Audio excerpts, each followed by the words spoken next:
But I did want to first say all of the forecasts are basically the same.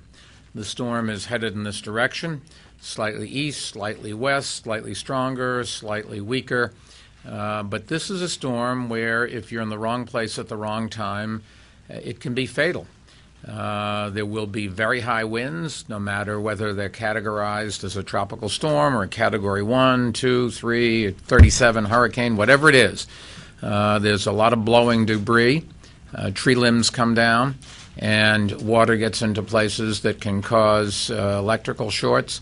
It is dangerous out there, and the thing that makes the most sense for everybody is to first comply with the mandatory evacuation. It's done because you may be in danger, but as importantly, if, God forbid, you needed some emergency services, our first responders would have to put their lives in jeopardy to get to you and to provide the service. And we're worried that in some cases we just may not be able to get there. And you never know when you are going to need a doctor or something like that. So the storm continues on track. We don't have any other updates.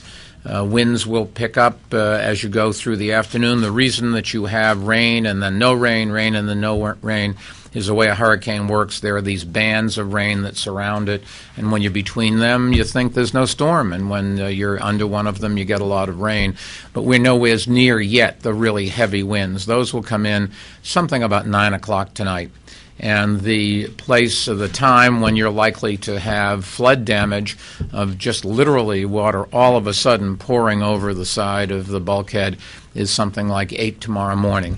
The winds are scheduled to subside late tomorrow afternoon, and then we're going to have a whole separate set of issues of how we clean up, and mass transit tries to get back, which probably is not going to happen until well into the day on Monday. So Monday morning is going to be a mess in terms of a commute.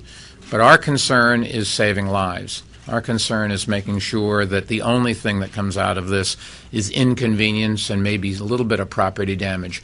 We don't need people to die. Unfortunately, I was told about somebody who fell off a ladder earlier when they were trying to board up their house. They haven't died yet, but seriously injured and may in fact be fatal. Now, things happen all the time, but we can take some steps and to try to minimize the damage and prevent as many as we can. We also are going to talk a little bit about power and the possibility of electricity being shut off in some areas. Kevin Burke from Con Ed is going to help us with that.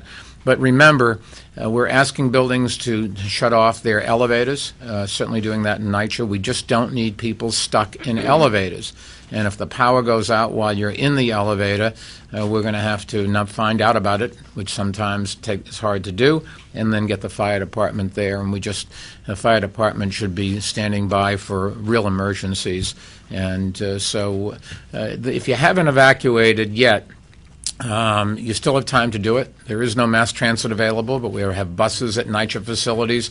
You can hail a cop car. Some of the taxis are working. Maybe some friendly motorists will give you a ride, or you can just walk. But just because you say, I'm living on the 10th floor and water's not going to get here, that's true. But that doesn't mean we could get to you or you could get out if you had to. It doesn't mean there isn't going to be flying glass. From the higher you go up, the stronger the winds are. We should heed the warnings and follow what the law says. Please evacuate the A areas, the low-lying areas, and all of the Rockaways.